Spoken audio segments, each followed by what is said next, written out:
Bonjour à tous. Merci pour votre présence, votre attention. On va parler data. On va parler. On a un panel d'experts qui vont nous parler de cas d'usage. Aujourd'hui, la data, c'est de la connaissance client. Ça permet une meilleure personnalisation, contextualisation des offres, et ça se traduit par plus de business, comme vous savez tous. Dans cette table ronde, donc, on va aborder des cas d'usage bien précis de la part d'utilisateurs, de consommateurs et de fournisseurs de data. Et puis, on va bien sûr commencer par des sujets importants. Les gros enjeux de la data, c'est la sécurité, c'est la gouvernance, c'est d'où elle vient, qui y a accès, qui la détient et ce qu'on en fait.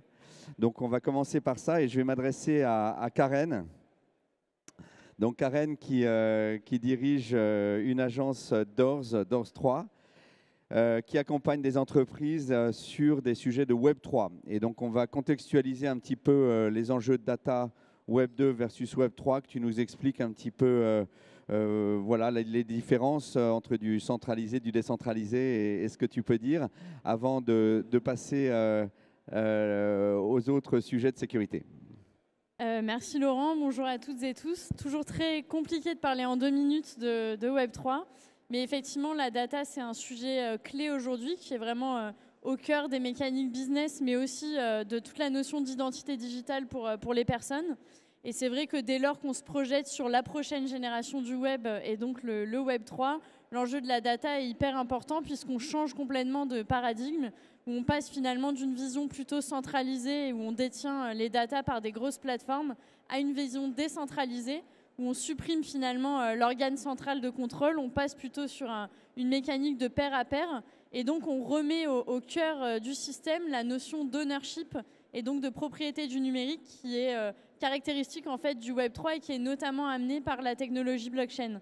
Donc, sans rentrer dans beaucoup de détails, mais ça permet d'entrevoir de nouvelles opportunités, de nouvelles possibilités, à la fois pour l'utilisateur final, donc nous en tant que consommateurs, de pouvoir détenir des assets numériques et ne pas dépendre de grosses plateformes, mais aussi pour les entreprises qui peuvent donc imaginer des mécaniques autour du CRM, par exemple, complètement différentes, où on ne détient pas forcément les données personnelles, mais plutôt une relation au wallet, par exemple. Donc on y reviendra, je pense, sur la fin.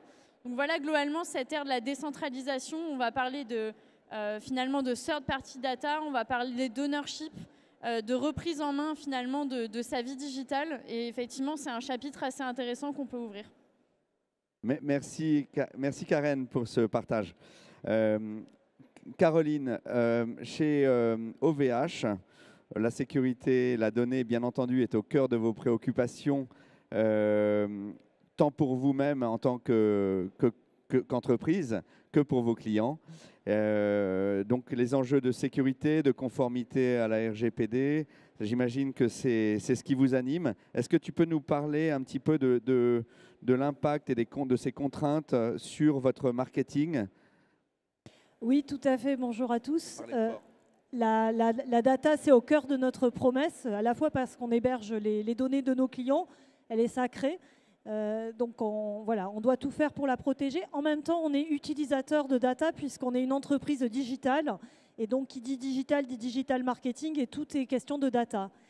Néanmoins, on s'impose des règles extrêmement strictes. Donc, bien sûr, on a la RGPD depuis 2018 qui a un impact sur l'organisation, sur les pratiques, sur les outils, sur la culture des équipes.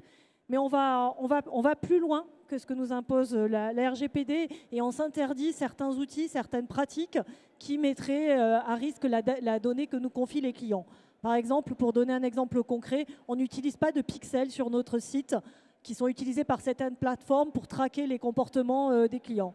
Donc tout ce qui pourrait être intrusif et mettre en danger la data, on ne l'utilise pas. Alors bien sûr, ça a une conséquence, c'est qu'aujourd'hui, quand on regarde le trafic digital qui est extrêmement important pour nous, on ne traque que 60% du trafic. Donc on est obligé de travailler avec ça et de faire des compromis. Mais notre choix, avant tout, c'est de protéger la data de nos clients. Merci Caroline.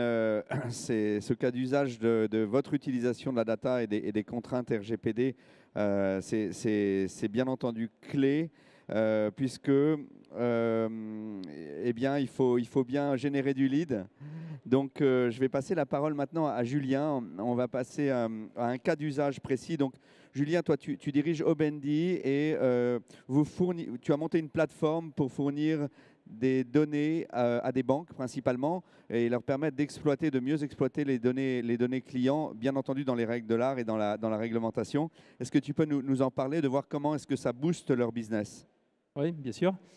Donc pour remettre un peu de contexte autour de ce que fait Obendi, Obendi aide les grandes banques et les assurances à offrir à leurs clients des services non bancaires.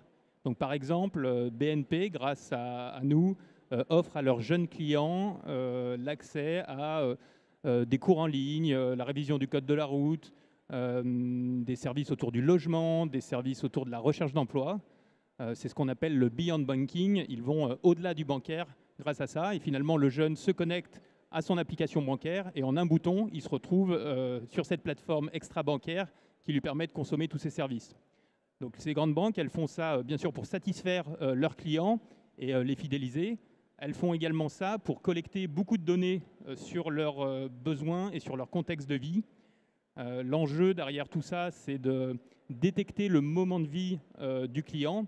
Est-ce qu'il a un projet de déménagement? Est-ce qu'il a un projet professionnel? Est-ce qu'il a un projet familial? Et toute cette donnée-là, elle est remontée directement dans le CRM de la banque. Et les conseillers bancaires en agence peuvent ensuite utiliser cette donnée sous forme de motif de contact pour rappeler le client et proposer un produit adapté au bon moment, au bon utilisateur. Donc on voit derrière ça, très honnêtement, ce n'est pas des cas d'usage très compliqués, c'est relativement basique d'un point de vue data. Par contre, ce qui est très important, c'est que c'est actionnable et que du coup, ça fonctionne. Si on prend aujourd'hui des cas très précis chez nos clients, on voit que les motifs de contact que l'on remonte sur ces données-là sont 2 fois plus utilisés que des motifs de contact classiques, comme la date de naissance ou le passage du bac, parce que c'est de la donnée fraîche, parce que c'est de la donnée contextuelle, et donc le conseiller bancaire, il trouve ça très intéressant. Et du coup, ça permet, sur les meilleures réussites, d'avoir des ventes additionnelles jusqu'à 25% pour les utilisateurs de la plateforme.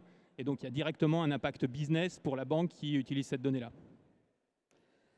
Merci Julien. Mais du coup, si tu avais des recommandations, les best practices à proposer, voilà, est-ce que tu as des conseils à donner aussi sur la bonne utilisation de la donnée? Ouais, j'ai plutôt des conseils sur comment collecter intelligemment cette donnée-là. On sait que l'utilisateur aujourd'hui, il est très très sensible au partage de sa donnée. Donc déjà, c'est très important d'être dans une pédagogie win-win, lui expliquer si tu nous donnes cette donnée-là, qu'est-ce que toi tu vas gagner derrière, quel service additionnel tu vas pouvoir avoir. La deuxième chose, c'est d'éviter autant que possible d'être dans la collecte de données à froid, c'est-à-dire du formulaire basique où on demande de la donnée, mais plutôt de collecter cette donnée de manière naturelle lors de la consommation d'un service. Typiquement, lorsque la personne recherche un emploi, c'est très simple de lui demander son domicile, est-ce qu'il a le permis de conduire, est-ce qu'il est prêt à déménager, et donc c'est avoir cette donnée de manière intelligente et naturelle plutôt que directe. Et enfin, je dirais le troisième conseil, c'est de se focaliser sur de la donnée à valeur. Donc nous, on travaille beaucoup sur le comportemental plutôt que sur du déclaratif. C'est beaucoup mieux et beaucoup plus pertinent de regarder ce que fait l'utilisateur sur la plateforme plutôt que ce qu'il a rempli dans un formulaire. Et puis de la donnée contextuelle qui nous donne réellement ces enjeux dans la vraie vie plutôt que sur des données de profil qui sont finalement plus faciles à avoir pour les banques simplement au moment de l'ouverture de compte. Donc voilà, c'est là-dessus qu'on travaille. Et après, bien sûr, je suis très aligné avec tous les enjeux de sécurité, de consentement qui sont les prérequis indispensables pour toucher à la donnée utilisateur de toute façon. Donc on voit bien qu'il y a un focus très important à faire et une exploitation de la donnée personnelle, comportementale et privée de l'utilisateur pendant l'expérience client, sur les parcours. Mais il n'y a pas que cette donnée-là, il y a aussi des données externes qui sont disponibles. Et donc moi j'ai envie de demander maintenant à Françoise qui travaille chez BNP Paribas chez Personal Finance. Comment justement, quelles données vous collectez quelles sont vos sources et comment vous les exploitez pour améliorer l'expérience client de BNPPF.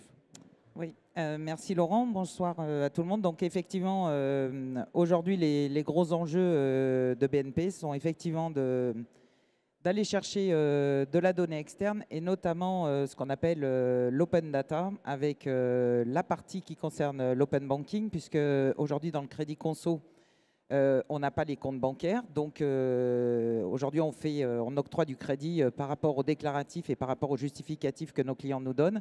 Seulement aujourd'hui, c'est dépassé avec un monde qui s'est extrêmement digitalisé sur les 3 dernières années. Donc ce que l'on veut, c'est offrir une expérience client en 3 clics. Et donc, l'accès au compte bancaire via l'open banking a été un vrai levier. Donc, on voit bien que la data est au cœur, puisque ce n'est pas tout d'avoir accès au compte bancaire, c'est qu'il faut travailler la catégorisation des données. Et pour tous ceux qui ont des relevés de compte, même ceux qui sont digitalisés, on voit que rien n'est normalisé. Donc, c'est un travail de tous les jours, mais c'est un levier essentiel. Donc ça, c'est le premier volet qui est le plus important, sur lequel voilà, on a déjà produit un premier parcours réservé à nos propres clients et on a vu qu'on avait gagné, nous aussi, des points de transformation assez spectaculaires.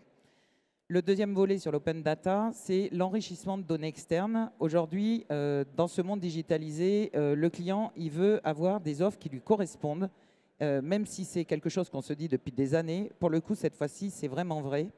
Et notamment aujourd'hui, avec les enjeux qu'on a autour de la transition énergétique, on ne peut pas écrire à nos clients en leur disant « Écoute, si tu as des travaux à faire pour changer tes fenêtres ou refaire l'isolation, on est là. » Non, le client, il veut qu'on lui parle de ce qui le concerne. Donc nous, on a beaucoup travaillé sur capter les données qu'il y a aujourd'hui via l'État. Aujourd'hui, on peut avoir connaissance des bâtiments, tout ce qui est la météorologie, tout ce qui est aussi ADME et donc les DPE.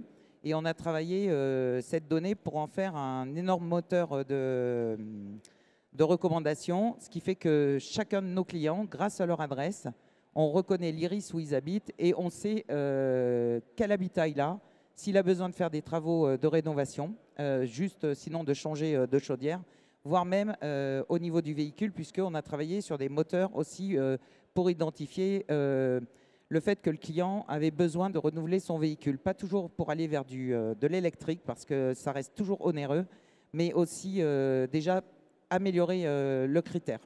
Et ça, c'est très important, parce qu'aujourd'hui, parler de l'auto à des clients qui habitent en pleine ville, ça fatigue un petit peu nos clients. Par contre, pour cela, et vous le verrez prochainement, on est beaucoup orienté autour du covoiturage, de l'autopartage, et ça fait partie des leviers de demain. Bon, merci beaucoup Françoise. Donc on a bien vu l'impact de la réglementation RGPD et les contraintes que ça impose sur l'exploitation des données, sur le marketing des entreprises, sur leur capacité à aller chercher des leads. Et aujourd'hui, il y a aussi d'autres facteurs qui impactent l'utilisation de la donnée, sa collecte et ce qu'on peut en faire. Et il y a notamment l'IA. Et donc l'IA, on ne peut pas faire l'impasse là-dessus, il faut qu'on en parle. Je vais passer la parole à Raphaël qui a développé en interne. D'abord, tu peux présenter Ipon et puis tu peux nous parler de ce sur quoi tu travailles en utilisant l'IA. Alors bonjour à tous, donc Ipon Technologies, société de services et de conseil IT. Alors on ne l'a pas encore réalisé, ce projet de se baser sur l'IA. Mais je vais quand même en parler un petit peu. Donc je veux revenir aussi sur la thématique, la relation client. L'enjeu de la relation client, c'est évidemment l'acquisition et la fidélisation des clients. Et comment est-ce qu'on mesure finalement notre niveau de relation client? Elle se mesure par leur satisfaction. Alors, moi, je ne fais pas de collecte de données particulièrement au niveau d'Ipon Technologies. En fait, on a 2 sources de données, celles qu'on crée au sein même de la société, c'est-à-dire finalement des articles, de la veille, des avis sur la veille technologique, sur les grandes tendances, des success stories, des retours d'expérience de nos clients. Donc, on produit déjà une grande partie de nos données en interne. Et de l'autre côté, on va chercher de la donnée qui est existante, qui est libre, essentiellement sur les plateformes comme LinkedIn, évidemment. Et tout l'enjeu, finalement, c'est de faire rencontrer les besoins qu'on peut détecter sur les profils LinkedIn qu'on scrute et finalement nos propres offres.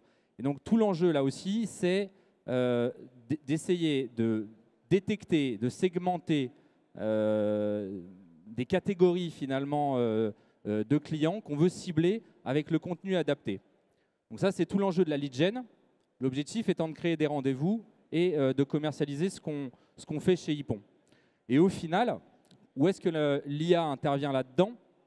C'est dans l'automatisation, la réactivité et finalement la pertinence qu'on peut aller chercher au quotidien pour aller cibler parfaitement des besoins détectés par la data qu'on vient collecter sur LinkedIn par rapport à ce qu'on a, nous, en termes d'offres, en termes de retour d'expérience et de capacité à, justement, satisfaire le besoin au final.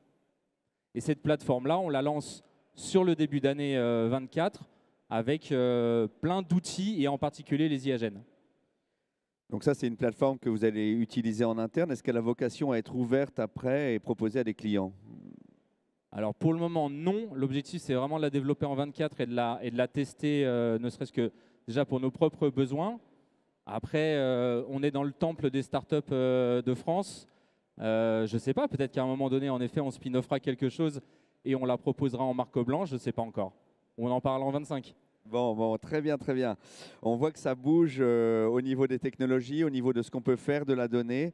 Il y a aussi, bien entendu, ces nouveaux univers, ce nouvel accès aux services qui sont proposés par les plateformes du Web3. Donc, il y a cet accès.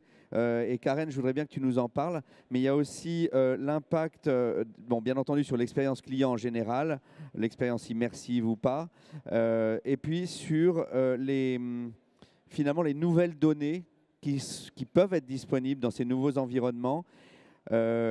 Qui la détient, qui y a accès? Comment est-ce que tu conseilles les entreprises, tes entreprises clientes sur ces sujets? Voilà, est-ce que tu peux nous partager un petit peu tout ça?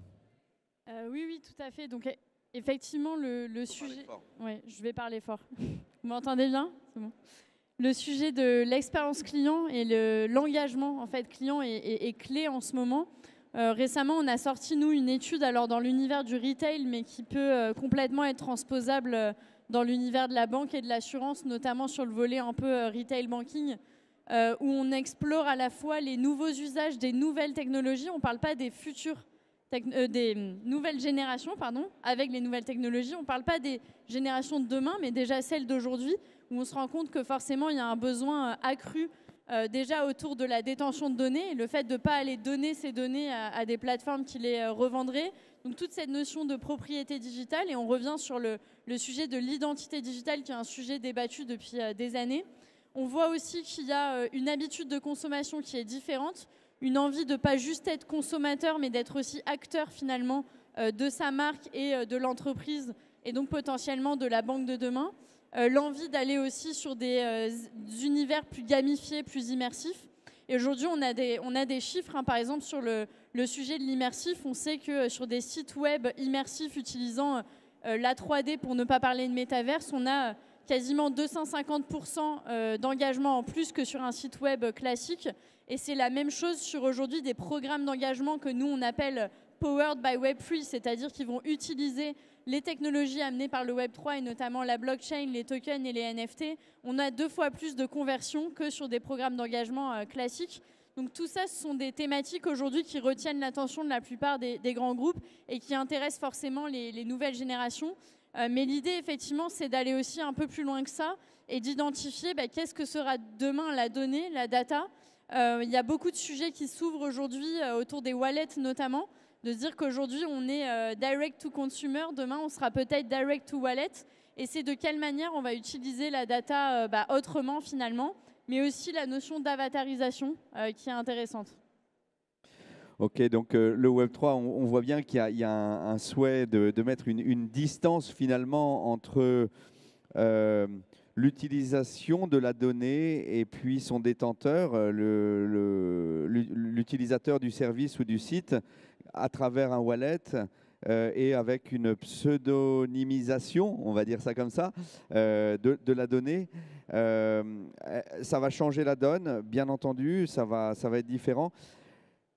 Et puis, ça touche aussi le sujet tu en as parlé, de l'identité numérique. Est-ce que quelqu'un veut prendre la parole là-dessus, sur l'identité numérique? Est-ce que ça va être un booster de business, est-ce qu'un catalyseur, puisque les parcours clients vont changer? Est-ce que tu veux en parler? Oui. Alors effectivement, je pense que le prochain accélérateur, c'est l'identité numérique. Donc nous, aujourd'hui, on est déjà sur les rangs. On a un POC qui est en cours. Alors, ce qui se passe en France, c'est quand même assez typique. C'est-à-dire que nous, la France, c'est un bon vieux diesel. C'est-à-dire que ça met beaucoup de temps à chauffer. Mais quand ça va se déployer, ça va aller très, très vite. Et nous, on pense que l'accélérateur va être mis par l'État. Déjà, je veux dire, vis-à-vis du permis, en le digitalisant, ça va tout de suite entraîner, je dirais, les nouveaux détenteurs de permis. Et de toute façon, c'est à la réflexion aussi. Et plus l'État va l'encourager, plus les Français vont s'engager. Et je pense que c'est ce qui va se passer dans les 2 prochaines années. Et là, les parcours vont aller très, très, très, très vite. Oui, c'est sûr. Ça demande un boost. C'est un enjeu politique, mais c'est aussi un enjeu commercial. Donc ça va être un gros catalyseur. Il y a certains pays qui sont un peu en avance là-dessus et on voit tout de suite les effets que ça apporte sur le commerce. Je vais revenir à Julien et te demander, Julien, toi, est-ce que tu touches au sujet justement des nouvelles données qui vont être disponibles dans les environnements Web3? Est-ce que tes clients t'en parlent, te demandent? Est-ce que tu vas orienter ta plateforme vers ces nouveaux parcours, ces nouveaux usages? Alors aujourd'hui, très honnêtement, ce n'est pas forcément des discussions qu'on a avec nos clients, c'est des choses qu'on regarde parce que forcément, ça fait partie de notre environnement. Aujourd'hui, nous, on est encore effectivement dans cette logique plutôt de plateforme centralisée et l'enjeu, c'est justement déjà de permettre de manière assez basique à nos clients d'avoir un hub de data pour faire des cas d'usage business actionnables derrière. Ensuite, effectivement, il faudra qu'on voit comment tout ça vient s'interfacer avec nous et comment on peut, tout en ayant cette notion de propriété de la donnée, continuer à développer ces cas d'usage pour le détenteur de la plateforme, ce qui sera un sujet un peu tricky. Bon, j'imagine qu'une des raisons pour lesquelles les directions marketing des banques ne te demandent pas encore d'aller vers ça, ils s'adressent plutôt à Karen, c'est qu'aujourd'hui, effectivement, s'il y a un engagement très très fort dans ces environnements Web3, il y a peu d'utilisateurs encore aujourd'hui et c'est peut-être pas une demande des clients, de la masse des clients des banques et des assureurs aujourd'hui. Mais je voudrais m'adresser du coup à Raphaël. À nouveau, toi, est-ce que tes clients te parlent de nouveaux usages? Quelles sont les directions dans lesquelles ils t'emmènent? Alors, sur les enjeux purement data, le gros enjeu, c'est la qualité de la donnée. Donc ça, c'est vraiment le nerf de la guerre, parce que finalement, on peut faire tous les calculs qu'on veut et les cas d'usage qu'on veut. Si la qualité de la donnée n'est pas au rendez-vous, forcément, il y aura des résultats moins bon. Le deuxième enjeu, c'est quand même la consolidation de la donnée, parce que finalement, beaucoup de nos clients se retrouvent avec des données hétérogènes dans des systèmes différents, en particulier les grands clients qui sont filiarisés ou qui sont avec des business units ou des choses comme ça. Et donc finalement, la donnée, elle peut être à beaucoup. Une concentration et une consolidation de la donnée qui font partie des gros enjeux. Après, et le troisième axe, c'est les use cases. C'est que finalement, partons du principe cette fois qu'on a toute la donnée nécessaire. OK, elle est de qualité, très bien. Maintenant, c'est les use cases qu'on en fait. Quelles sont les finalités? Qu'est-ce qui apporte le plus de valeur? Et donc, à ce titre-là, par quoi est-ce qu'il faut commencer en termes d'exploitation et à quoi elle sert derrière? Est-ce que c'est de la prise de décision? Est-ce qu'encore une fois, c'est de la meilleure connaissance client? Est-ce que c'est de la capacité à aller chercher plus d'engagement, à finalement aller vendre des choses connexes, donc faire des cross-sell sur certains clients? Voilà, ça c'est les gros enjeux d'aujourd'hui. Les perspectives dans l'avenir vont clairement beaucoup plus se tourner vers les use cases à terme.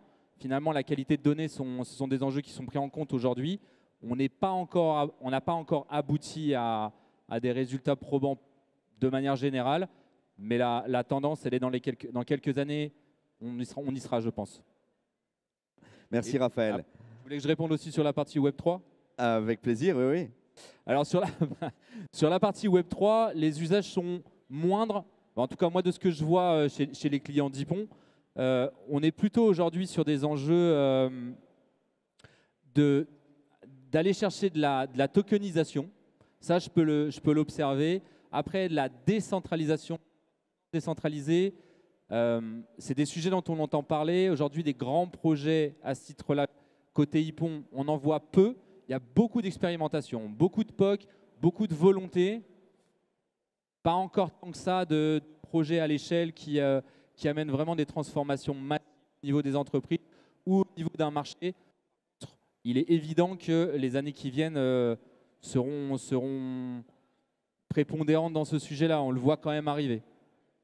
Oui, on est vraiment à un moment charnière où effectivement il y a du tâtonnement, il y a de l'expérimentation.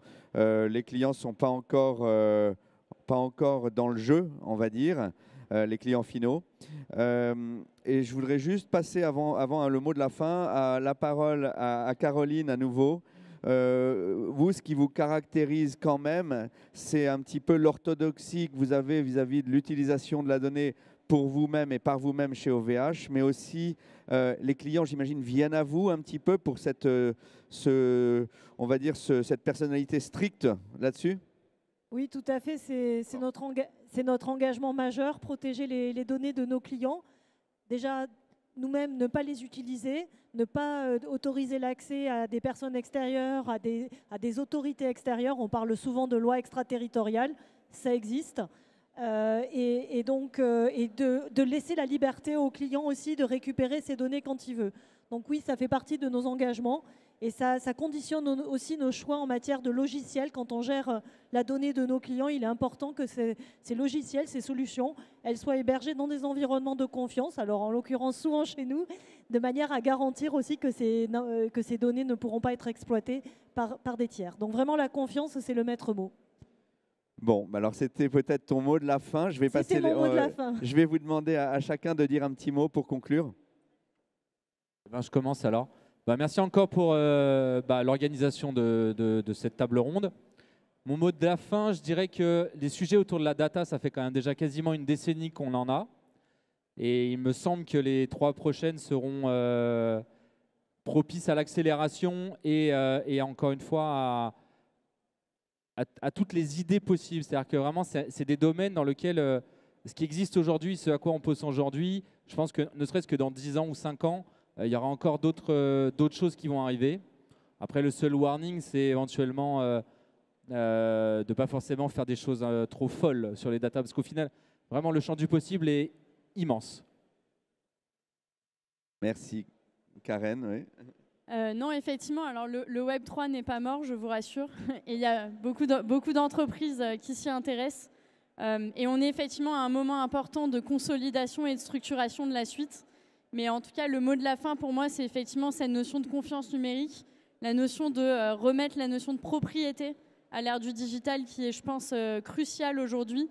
Et surtout de considérer que c'est un mouvement pas uniquement technologique, mais aussi culturel, la data et le Web3. Merci. À toi, Françoise. Alors, moi, je dirais que le gros enjeu pour demain, c'est que la data, il faudra qu'elle soit extrêmement protégée et qu'il va falloir apprendre surtout à capter vraiment que la donnée essentielle, parce que je crois effectivement que les nouvelles générations seront très, très, très attentives à ça. De mon côté, pour ne pas redire ce qui a été dit, je vais dire que le mot de la fin, c'est pragmatisme. Depuis des années, comme le disait Raphaël, il y a énormément de cas d'usage qui ont été imaginés, des choses très futuristes, des choses des fois très sophistiquées. Et je crois qu'aujourd'hui, en tout cas nous, ce qu'on voit, c'est revenir à des choses peut-être un peu plus simples, mais qui fonctionnent et qui produisent du résultat. Et donc, la collecte d'une data, c'est pour produire un résultat et pas pour se dire j'ai une data dans mon stock et je verrai un jour si j'en fais quelque chose. Donc voilà, ça c'est ce qu'on regarde. Et je profite d'avoir le micro pour mettre un petit coup de projecteur sur le travail de l'équipe qui sort aujourd'hui un livre blanc autour de la data. Donc voilà, si vous êtes intéressé pour en savoir un peu plus sur ce qu'on fait avec les banques, sur le site d'Obendi, vous pouvez retrouver ce livre blanc qu'on a co-rédigé avec le cabinet BCG. Merci beaucoup. Ben, on conclut. Donc, mon mot de la fin, c'est utilisation parcimonieuse de la data, utilisation ciblée de la collecte, enfin collecte ciblée plutôt, et puis probablement monétisation pour et par les utilisateurs de leurs propres données. Merci.